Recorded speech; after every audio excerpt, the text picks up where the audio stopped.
Yeah, quick turnaround against a really talented and dangerous team. So I got to get ready for practice. So I'll take any questions you guys may have.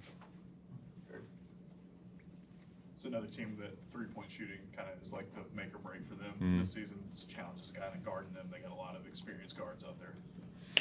Yeah, I mean, it's a team that shoots 36% from three, and they have a ton of games with double-digit makes, and they got multiple guys that can really shoot it. Nigel Pack is a guy like Hubbard that can really get hot really quick. Xavier Brown's a guy that can get hot when he's knocking shots down.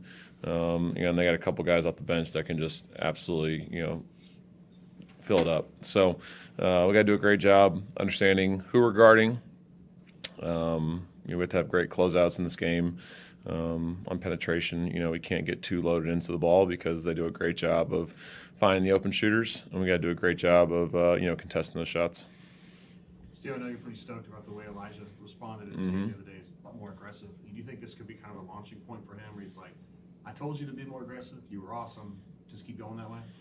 Yeah, I hope so, because when he plays that assertive and that aggressive, he's just a totally different player on both ends of the floor. So, part of that is I got to put him in positions and situations to be aggressive, and I thought we did a much better job of that in the game. But I also thought he was just way more assertive on his own, and in order for him to be the best version of himself, that's what he's got to do. So, I was walking into Marquise, just said, asked me the question, like, a lot of the same as far as your messaging. I'm like, yeah, like, please just tell Elijah, just be aggressive, and he's a smart player. He knows when to be aggressive and when not to be aggressive. So, need him to continue to do that. You mentioned after the game, obviously y'all got the win, but still, maybe some issues closing out the game, kind of losing the lead there is similar at Mississippi State. When you look back at that, what are the factors that you maybe attribute that to? Is it turnovers? Do you think y'all are playing a little tight at the end of games? Just kind of what have you seen in that regard? No, it wasn't turnovers. It's just defensive mistakes.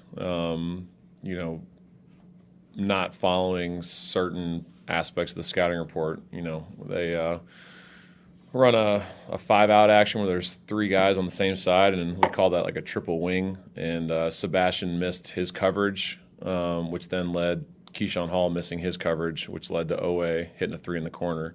They run a middle ball screen where they set a pin down on the guard in the corner, and he comes up and runs a ghost screen. Like the three guys that were on this side of the floor were switching for some reason, and we weren't able to get the coverage to Keyshawn Hall in time, and we were trying to send him right in that situation. He drives it left downhill right around us. Sebastian is guarding Owe, and I'm screaming at him to back up, and he's picking him up at half court, and then he runs him off at his heels, pulls up for three, and Sebastian, I don't know if he touched him, but it looked like he touched him. So you put the ref in a really difficult spot by doing that. Same thing in the first half with Tahad when he fouled, he didn't foul the shooter, but he slapped down. Like that, any referee's going to call that. So, we just, it was a lot of defensive lapses in both games. Same thing with the Mississippi State game. We gapped a pin in, we gave really bad help off of penetration, and we just played, we played statue defense twice on layups. So it's been defensive lapses late. Obviously, there was a couple turnovers there, but it's more on our defense late, because we did a great job, in the first, or I guess in the 12 minutes before that, it was just like getting defensive stop after defensive stop and really just being intentional with our defense. And in the last two games, in the last 4 minutes, we've really struggled in those areas. The only positive is that we were able to somehow find a way to win that game so we can learn from it. But, obviously we lost the Mississippi State game because we had some defensive breakdowns late, so we can't do that again moving forward. Key didn't have his best on offense the other night, but you mentioned it the other night with 8 defensive boards. He also had seven assists. Yeah. What does that kind of say about him and the team that y'all can win a game like that without him going off like he usually does score? Yeah, we missed 15 layups as a team, and a lot of those, Key probably had 5 or 6 of them, and it was all playing off of 2 feet, which is everything we asked Key to do. So that was kind of an anomaly, honestly. We missed 3 in transition that were just like no one was guarding us. So, to miss 15 layups and Key, to struggle like that offensively.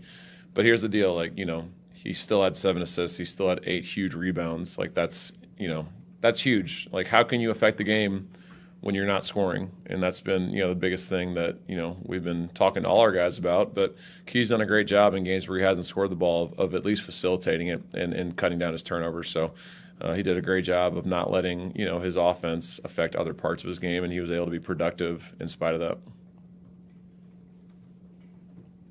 With Oklahoma, how easy is it to just kind of point out how dangerous they are with the fact they beat Vandy and they beat Georgia just last week? I know they've lost the last two, but it's like you said earlier, it's a pretty easy team to kind of say like pay attention to, even though they're 3-11 or anything like that. Yeah, I mean, you look at a lot of their games this year. They had a double-digit lead on Texas in the first half. They had a double-digit lead on Arkansas in the first half. They were beating Vanderbilt by 20. They had like 1.5 points per possession against Georgia.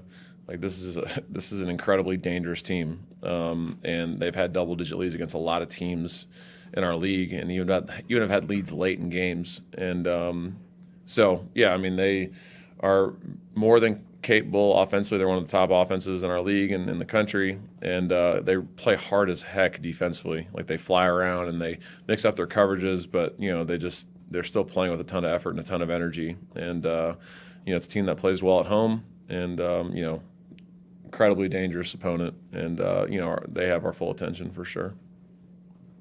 Any other questions? All right, thanks, Coach. Thanks, Dennis.